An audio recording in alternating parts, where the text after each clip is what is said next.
بسم اللہ الرحمن الرحیم۔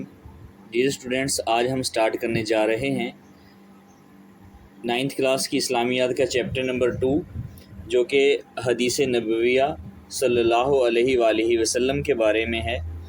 تو سب سے پہلے ہم اس کی ریڈنگ کریں گے، اور اس کے بعد جو ہے وہ جتنی بھی اس میں حدیث پاک آتی ہے میں آپ کو ایک ایک حدیث کا جو ہے وہ لفظی ترجمہ بھی بتاؤں گا، ٹھیک ہے۔ تو سب سے پہلے سٹارٹ کرتے ہیں کہ حدیث نبوی صلی اللہ علیہ وآلہ وسلم، ٹھیک ہے۔ تو کافی سارے اسٹوڈنٹس کے میسج آ رہے تھے کہ آپ جو اینڈ پہ سوالات بتاتے ہیں تو وہ ساتھ ساتھ بک پہ ہی ہمیں نشانہ لگوا دیا کریں، تاکہ ہمیں جو ہے وہ اپنا بک سے سوالات ڈھونڈنے میں آسانی ہو۔ تو میں نے آج سے آپ بک کے اوپر ہی نشان لگا دیے ہیں، ٹھیک ہے۔ تو حدیث کے لفظی معنی بات اور گفتگو کے ہیں، ٹھیک ہے۔ حدیث کے حدیث کے لفظی معنی بات اور گفتگو کے ہیں۔ شرعی اصطلاح میں وہ قول اور عمل جس کی نسبت نبی کریم علیہ السلام کی طرف ہو حدیث کہلاتا ہے، یعنی کہ وہ قول جو نبی کریم علیہ السلام نے فرمایا ہو یا وہ عمل جو نبی کریم علیہ السلام نے کیا ہو، تو اس کو کیا کہا جاتا ہے؟ حدیث کہا جاتا ہے، ٹھیک ہے۔ اگر آپ کویسچن کی بات کریں تو سب سے پہلا کویسچن جو ہے وہ حدیث سے کیا مراد ہے، تو یہ یہاں سے لے کر اب یہاں تک حدیث سے مراد جو ہے، آپ یہاں سے یہاں تک جو ہے سوال نمبر 1 کا جواب ہے آپ کا، ٹھیک ہے۔ نبی کریم خاتم النبیین صلی اللہ علیہ وآلہ وسلم کے اقوال، افعال اور تقریر، یعنی کوئی ایسا کام جو آپ کی موجودگی میں کیا گیا اور آپ نے اس پر خاموشی اختیار فرمائی ہو کا مجموعہ حدیث نبوی کہلاتا ہے، یعنی کوئی ایسا کام جو نبی کریم علیہ السلام کے سامنے کیا گیا ہو لیکن آپ نے اس کو منع نہ کیا گیا ہو، اس کو بھی حدیث کہا جاتا ہے، ٹھیک ہے جی۔ نیکسٹ ہے حدیث نبوی کی اہمیت اور فضیلت۔ نبی کریم خاتم النبیین صلی اللہ علیہ وآلہ وسلم کی احادیث مبارکہ دین کی تعلیمات کا سرچشمہ اور رشد و ہدایت کا ذریعہ ہے، ٹھیک ہے۔ جناب رسول اللہ صلی اللہ علیہ وآلہ وسلم کی بعثت کے مقام میں اہم ترین مقصد قرآن مجید کی تشریح و تفسیر اور اس کا عملی نمونہ فراہم کرنا ہے، ٹھیک ہے۔ یعنی کہ نبی کریم علیہ السلام جب تشریف لائے تو قرآن مجید نازل ہوا، اور اس کی بہت ساری ایسی چیزیں تھیں جو ہمیں سمجھ نہیں آتی، ٹھیک ہے۔ ان کی تشریح، ان کو ڈیٹیل کے ساتھ ان کو کھل کے بتانا جو ہے وہ نبی کریم علیہ السلام نے ہمیں بتایا ہے کہ اس کا یہ مطلب ہے، ٹھیک ہے۔ قرآن مجید کی تعلیمات کو سمجھنے کے لیے احادیث نبوی جو ہے وہ اہم ذریعہ ہے، یعنی قرآن مجید کی جتنی بھی تعلیمات ہیں ان کو سمجھنے کے لیے جو سب سے بہترین ذریعہ ہے وہ کیا ہے؟ احادیث نبویہ ہے۔ بطور مسلمان ہمارے لیے لازم ہے کہ ہم نبی اکرم خاتم النبیین صلی اللہ علیہ وآلہ وسلم کی احادیث کو اپنی زندگی کے لیے عملی نمونہ بنا لیں، ٹھیک ہے۔ ہماری زندگی نبی کریم علیہ السلام کے اقوال افعال کے مطابق ہونی چاہیے۔ اللہ تعالیٰ نے قرآن مجید میں اسی بات کا حکم دیتے ہوئے ارشاد فرمایا، یا ایھا الذین آمنوا اطیعوا اللہ واطیعوا الرسول ولا تبطلوا اعمالکم، اے ایمان والو اللہ کی اطاعت کرو اور رسول اللہ صلی اللہ علیہ وآلہ وسلم کی اطاعت کرو، ٹھیک ہے، اور اپنے اعمال جو ہے وہ ضائع نہ کرو جی۔ نیکسٹ ہے وما آتاکم الرسول فخذوہ وما نہاکم عنہ فانتہوا، اور جو کچھ رسول اللہ صلی اللہ علیہ وسلم تمہیں عطا فرمائے تو اسے لے لو، اور جس سے منع فرمائے تو اس سے رک جاؤ، ٹھیک ہے۔ سوال نمبر جو ہے وہ 3 ہے۔ سوال نمبر 3 ہے حدیث کی اہمیت سے متعلق قرآن مجید کی ایک آیت کا ترجمہ لکھیں، ٹھیک ہے۔ تو آپ یہ ترجمہ جو لکھیں گے یہ سوال نمبر 3 کا جواب ہے، ٹھیک ہے جی۔ نیکسٹ ہے جی، سوری میں اوپر کرنا بھول گیا تھا، یہاں سے آپ لکھیں گے جو کچھ رسول تمہیں عطا فرمائے اسے لے لو اور جس سے منع کرے اس سے رک جاؤ، یہ سوال نمبر 3 کا جواب ہے، ٹھیک ہے۔ ان آیات سے ہمیں یہ رہنمائی ملتی ہے کہ ہمارے لیے زندگی گزارنے کا معیار حضور اقدس صلی اللہ علیہ وسلم کی ذات گرامی اور آپ صلی اللہ علیہ وآلہ وسلم کی اقوال و افعال ہیں، ٹھیک ہے۔ آپ نے جتنی باتیں فرمائی ہے، جو کام ہمیں کر کے دکھائے وہ، لہٰذا ہمیں اپنی زندگیوں کو آپ کی تعلیمات کے مطابق جو ہے وہ ڈھالنے کی کوشش کرنی چاہیے جی۔ سب سے پہلے ہم اس میں ایم سی کیوز دیکھتے ہیں کون کون سے ہمارے لیے اہم ہے۔ نمبر 1 پہ تو یہ ہے کہ حدیث کے لغوی معنی کیا ہے، تو حدیث کے لغوی معنی جو ہے وہ بات کرنا ہے اور گفتگو کرنا ہے، ٹھیک ہے۔ نیکسٹ ہے حدیث کی کتنی قسمیں ہیں، تو حدیث کی ٹوٹل جو ہے وہ 3 قسمیں ہیں، قولی، فعلی اور جو ہے وہ تقریری اس کو کہتے ہیں، ٹھیک ہے۔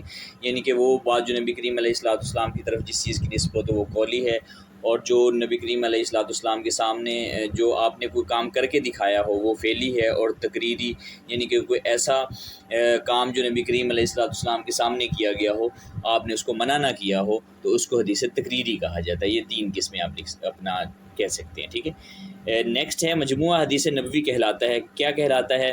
اقوال نبوی، افعال نبوی، تقریر نبوی، یہ ساری چیزیں جو ہے وہ مجموعہ حدیث کہلاتا ہے۔ نمبر آگے ہے دین کی تعلیمات کا سرچشمہ اور رشد و ہدایت کا جو ہے وہ ذریعہ ہے۔ کیا چیز ذریعہ ہے؟ تو احادیث مبارکہ جو ہے وہ ذریعہ ہے، ٹھیک ہے۔ قرآن مجید کی تشریح و تفسیر اور اس کا عملی نمونہ فراہم ہوتا ہے۔ کس چیز سے فراہم ہوتا ہے؟ وہ کسی چیز سے فراہم ہوتا ہے؟ حدیث پاک سے جو ہے وہ فراہم ہوتا ہے۔ اسی طرح قرآن مجید کی تعلیمات کو سمجھنے کا جو ہے اہم ذریعہ کیا ہے؟ تو قرآن مجید کی اپنا جو ہے وہ کو سمجھنے کا بہترین ذریعہ جو ہے کیا ہے؟ احادیث مبارک ہے، ٹھیک ہے۔ اور اسی طرح اے ایمان والو اللہ کی اطاعت کرو، یہ یہاں سے، ٹھیک ہے، اور رسول کی اطاعت کرو اور اپنے اعمال ضائع مت کرو، اور اپنے کیا اپنا ضائع نہ کرو، اعمال ضائع نہ کرو، یہ آپ یہاں سے لکھ سکتے ہیں، ٹھیک ہے۔ یہ تھی اس میں اپنا کویسچنز ایم سی کیوز جو میں نے آپ کو جو ہے وہ بتا دی۔ یہاں سے احادیث مبارکہ سٹارٹ ہو رہی ہیں، 10 حدیث مبارکہ ہیں، ان میں سے جو ہے وہ پیپر کے اندر بھی حدیث مبارکہ آئیں گی، ٹھیک ہے۔ حدیث مبارکہ کا سوال جو ہے وہ لازمی پوچھا جائے گا، جو کہ سوال نمبر 4 ہوتا ہے، اس میں جو ہے وہ 3 حدیث مبارکہ جو ہے وہ دی ہوتی ہیں، آپ نے ان میں سے 2 کرنی ہوتی ہے۔ یہ 6 نمبر کا سوال جو ہے وہ اسی سبجیکٹ سے آنا ہے، ٹھیک ہے، اسی اپنا حدیث مبارکہ میں سے۔ تو 10 حدیث مبارکہ، چھوٹی چھوٹی حدیث مبارکہ میں ابھی آپ کو بتاتا ہوں، آپ ایک ایک کر کے اس کو یاد کر لیں گے۔ ابھی ہم اس کا لفظی ترجمہ کرنے کی کوشش کرتے ہیں۔ اکمل المؤمنین، ٹھیک ہے، سب سے پہلے تو اکمل المؤمنین کا مطلب ہوتا ہے کہ کامل ترین مومن، ٹھیک ہے، ایماناً، مومنوں میں سے کامل ترین ایمان والا۔ احسنہم، ٹھیک ہے، ایماناً، ایمان والا وہ ہے، احسنہم جس کا جو اچھا ہے، بہترین ہے، خلقاً اپنے اخلاق میں، ٹھیک ہے۔ مومنوں میں سے کامل ترین مومن وہ ایمان والا وہ ہے جو اپنے اخلاق میں بہترین ہے۔ وخیارہم، اور ان میں سے بہتر ہے، خیارہم اس کا مطلب بھی بہتر ہے، لنسائہم جو اپنی بیویوں کے لیے، یعنی کہنے کا مطلب یہ ہے کہ ان میں سے بہتر وہ ہے جو اپنی بیویوں کے لیے بہتر ہو، ٹھیک ہے۔ اور یہ سوال نمبر جو ہے وہ 2 کا جواب بھی ہے۔ سوال نمبر 2 جو ہے وہ ہے نبی کریم علیہ السلام نے عمدہ اخلاق والا کسے قرار دیا ہے؟ تو نبی کریم علیہ السلام نے عمدہ اخلاق والا جو ہے وہ کس کو قرار دیا ہے؟ اس شخص کو قرار دیا ہے جو کہ اپنی بیویوں کے لیے اپنا جو ہے وہ بہتر ہو۔ جی اسی طرح حدیث نمبر 2 ہے ملم یرحم، ٹھیک ہے۔ ملم یرحم کا مطلب ہوتا ہے جو رحم نہیں کرتا، صغیرنا ہمارے چھوٹوں پر، ویعرف، ٹھیک ہے، ویعرف حق کبیرنا وہ نہیں اور نہیں پہچانتا ہمارے بڑوں کا حق، ویعرف اور نہیں پہچانتا حق کبیرنا ہمارے بڑوں کا حق، فلیس منا وہ ہم میں سے نہیں، جو ہمارے چھوٹوں پر رحم نہیں کرتا اور ہمارے بڑوں کا حق نہیں پہچانتا، نبی کریم علیہ السلام نے فرمایا کہ وہ ہم میں سے نہیں۔ جی اسی طرح حدیث نمبر 3 ہے ایھا الناسو، ایھا الناسو کا مطلب ہوتا ہے اے لوگو، مخاطب کے لیے، ٹھیک ہے، اتقوا اللہ اللہ سے ڈرو، واجملو، اجملو کا مطلب ہوتا ہے طلب کرنا، مانگنا، اچھے طریقے سے، فی الطلبی، ٹھیک ہے، اچھے طریقے سے روزی طلب کرو، فإنا پس بے شک نفسن کوئی جان، لن تموتا نہیں مرے گی، حتی یہاں تک کہ تستوفیا کہ وہ اچھی طرح پورا کر لے، رزق کہا اپنا رزق، ٹھیک ہے۔ اے لوگو اللہ سے ڈرو، اچھے طریقے سے روزی طلب کرو، کیوں کہ کوئی انسان اپنا رزق پورا کیے بغیر نہیں مرے گا، یہاں تک۔ جی نیکسٹ ہے کہاں گیا، وَإِن اور اگرچہ ابتعا دور ہو عنہا اس سے، یعنی کہ اگر اس سے دور ہو تو پھر بھی وہ اپنی روزی روٹی جو ہے وہ حاصل، اگرچہ اس رزق کے حصول میں دیر ہو جائے، ٹھیک ہے، دور، فاتقوا اللہ اللہ سے ڈرو، وَأَجْمِلُوا فِي الطَّلَبِ وَأَجْمِلُوا فِي الطَّلَبِ اچھا طریقہ اختیار کرو، فی الطَّلَبِ، ٹھیک ہے، رزق کے حصول کے لیے، رزق کے حصول کے لیے آپ کیا کریں، اچھا طریقہ اختیار کریں۔ خذو تم لے لیا کرو، ٹھیک ہے، خذو تم لے لیا کرو، حاصل کر لیا کرو، ماں ان چیزوں کو، حلّا جو حلال ہوں، ٹھیک ہے، وَدْعُ اور چھوڑ دیا کرو، ماں اس چیز کو، حراموں جو کہ حرام ہو، ٹھیک ہے۔ تو دیکھیں یہاں سے، چنانچہ اللہ سے ڈرو، اچھے طریقے سے روزی طلب کرو، جو حلال ہے وہ لے لو اور جو حرام ہے اس کو کیا کرو، آپ چھوڑ دو۔ تو یہاں سے جو ہے سوال نمبر 5 کا جو ہے وہ جوابی بننا ہے۔ سوال نمبر 5 یہ ہے کہ رزق حلال سے متعلق نبی کریم علیہ الصلوۃ والسلام نے کیا ارشاد فرمایا؟ تو آپ یہ حدیث مبارکہ یہاں سے لے کر یہاں تک جو ہے وہ لکھ سکتے ہیں، یہ سوال نمبر 5 کا جواب بن جائے گا۔ جی اسی طرح حدیث نمبر 4 ہے، حدیث نمبر 4 ہے من احبا، من جو احبا چاہتا ہے، این یبسطا، این یبسطا یہ کہ وسعت ہو، زیادہ آئے، ٹھیک ہے، لہو اس کے، فی رزق ہی رزق میں، جو چاہتا ہے کہ اس کے رزق میں وسعت آئے، اپنا رزق زیادہ آئے، وَيُنْسَأَ لَهُ فِي أَثَرِهِ، اور اس کی عمر لمبی ہو، فَلْيَصِلْ رَحِمَهُ، وہ صلہ جو ہے وہ رحمی جو ہے وہ کرے، ٹھیک ہے، جو چاہتا ہے کہ اس کے رزق میں اضافہ ہو اور اس کی عمر لمبی ہو، وہ کیا کرے، وہ شخص صلہ رحمی کرے۔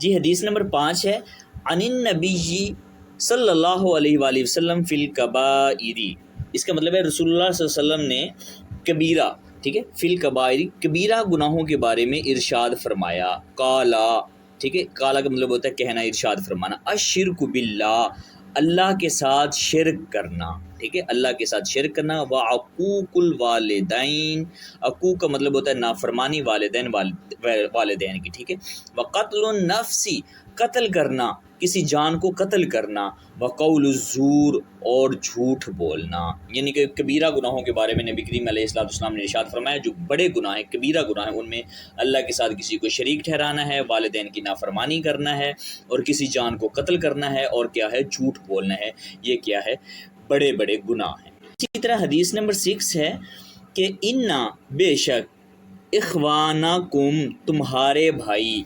خوالکم، تمہارے غلام، ٹھیک ہے، تمہارے غلام تمہارے بھائی ہیں، جعلہم اللہ، رکھ دیا اللہ نے، رکھ دیا، بنا دیا اللہ نے، تحت، ماتحت کہتے ہیں، ٹھیک ہے، ایدیکم، تمہارے، انہیں اللہ نے تمہارے ماتحت رکھا ہے۔ جی آگے ہے فمن، فمن کا مطلب ہوتا ہے تو جو شخص، ٹھیک ہے، کانا ہو، اخوہ، اس کا بھائی، ٹھیک ہے، یادی ہی کا مطلب ہوتا ہے اپنا سوئی تحت، ماتحت، نیچے، یادی ہی کا مطلب ہوتا ہے، اس کا لفظی معنی تو ہے ہاتھ، ٹھیک ہے، لیکن یہاں پہ معنی یہ بنے گا اس کی زیر نگرانی، فَلْيُطْعِمْهُ، تو چاہیے کہ اسے کھلائے، مما، وہ چیزیں، ٹھیک ہے، یأکلُ، جو وہ خود کھاتا ہے، وَيَلْبِسُهُ، اور چاہیے کہ اسے پہنائے، ٹھیک ہے، مما، وہ چیزیں، یلبسو، جو وہ خود پہنتا ہے، ٹھیک ہے، چنانچہ جس شخص کا بھائی اس کے ماتحت ہو، اسے چاہیے کہ اسے وہی کھلائے جو خود کھاتا ہے، اور اسے وہی لباس پہنائے جو وہ خود پہنتا ہے، ولا تکلفوہم، اور ان سے ایسا کام نہ کروائے، ٹھیک ہے، ما یغلبہم، جو وہ کرنے کی طاقت نہیں رکھتے، ٹھیک ہے، یغلبہم، وہ کرنے کی طاقت نہیں رکھتے۔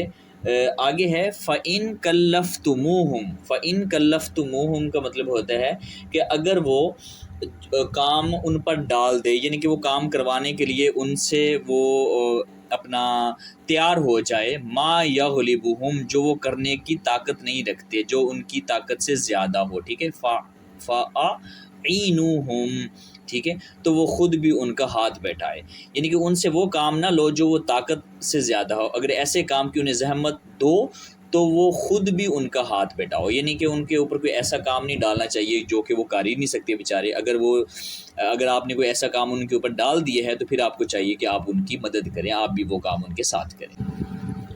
جی اسی طرح حدیث نمبر جو ہے وہ 7 ہے من افتیا، من کا مطلب ہوتا ہے جس شخص نے افتیا، فتویٰ دیا، بغیر علم کے بغیر، ٹھیک ہے، بغیر علم کے بغیر، کانا تو ہے، اسمہ، اس کا گناہ، ٹھیک ہے، علی من، اس شخص پر، ٹھیک ہے. آگے ہے افتاہو، جس نے فتویٰ دیا، یعنی کہ جس شخص نے کسی کو علم کے بغیر فتویٰ دیا تو عمل کرنے والے کا گناہ اس پر ہوگا جس نے فتویٰ دیا. یعنی کہ اگر یہ ایک بندہ اس کے پاس علم ہی نہیں، اس نے ایسی فتویٰ دے دی ہے، تو اس شخص نے اگر عمل کر لیا ہے تو جس نے فتویٰ دیا ہے اس پر کیا ہوگا؟ گناہ ہوگا. ٹھیک ہے. آگے ہے من اشارہ، جس نے اشارہ مشورہ دیا علی اخیہ، اپنے بھائی کو، بامرن، کسی کام کا، یعلم، وہ جانتا ہے، ان الرشدہ، کی ہدایت، فی غیرہ، اس کے خلاف ہے. ٹھیک ہے. فقد خانہ، تو پس اس نے خیانت کی. یعنی کہ جس شخص نے اپنے بھائی کو کوئی ایسا مشورہ دیا جبکہ وہ جانتا ہے کہ اس سے علم تھا کہ وہ بھلائی جو ہے وہ اس کے علاوہ میں ہے، تو اس نے کیا کیا؟ اپنے بھائی کے ساتھ کیا کی ہے؟ اس نے اپنے بھائی کے ساتھ خیانت کی ہے. جی حدیث نمبر اپنا 8 ہے الحیاء، حیا لا یاتی، نہیں لاتی. ٹھیک ہے. الا بخیر، الا مگر، بخیر، بھلائی. حیا سے ہمیشہ بھلائی پیدا ہوتی ہے. یعنی کہ حیا، اگر آپ لفظی ترجمہ کریں تو لفظی ترجمہ یہ بنے گا کہ حیا نہیں لاتی مگر بھلائی. ٹھیک ہے. اگر با محاورہ ترجمہ کریں گے تو یہ ترجمہ بنے گا حیا سے ہمیشہ جو ہے وہ بھلائی ہی آتی ہے. ٹھیک ہے. اور سوری میں آپ کو بتانا بھول گیا کہ سوال نمبر جو ہے وہ 4 کا جواب یہ بن رہا ہے. سوال نمبر 4 جو تھا، نبی کریم علیہ السلام نے غلط فتویٰ دینے والوں کی کس طرح مذمت کی ہے. ٹھیک ہے. تو جس شخص کو کسی نے علم کے بغیر فتویٰ دیا تو عمل کرنے والے کا گناہ فتویٰ دینے والے پر ہوگا. بس اتنا جواب لکھنے آپ کے لیے کافی ہے. یہ تھا سوال نمبر اپنا 4. ٹھیک ہے. نیکسٹ ہے حدیث نمبر 9 ہے اللہم، اے اللہ، انی، بے شک، اسألوکا، میں سوال کرتا ہوں، علم کا، نافعاً، جو نفع دینے والا ہو، رزقاً، اور ایسے رزق کا، طیباً، جو کہ پاک ہو، وعملاً، ٹھیک ہے، اور ایسے عمل کا، متقبلاً، جو کہ قبول ہونے والا ہو.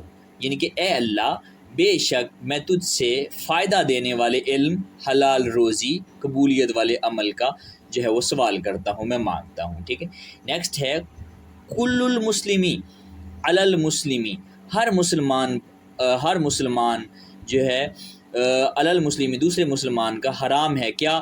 دم خون، و مالہ، مال، اور جو ہے وہ عرضہ، اور عزت حرام ہے. یعنی ہر مسلمان پر دوسرے مسلمان کا خون، مال اور جو ہے وہ عزت کیا ہے؟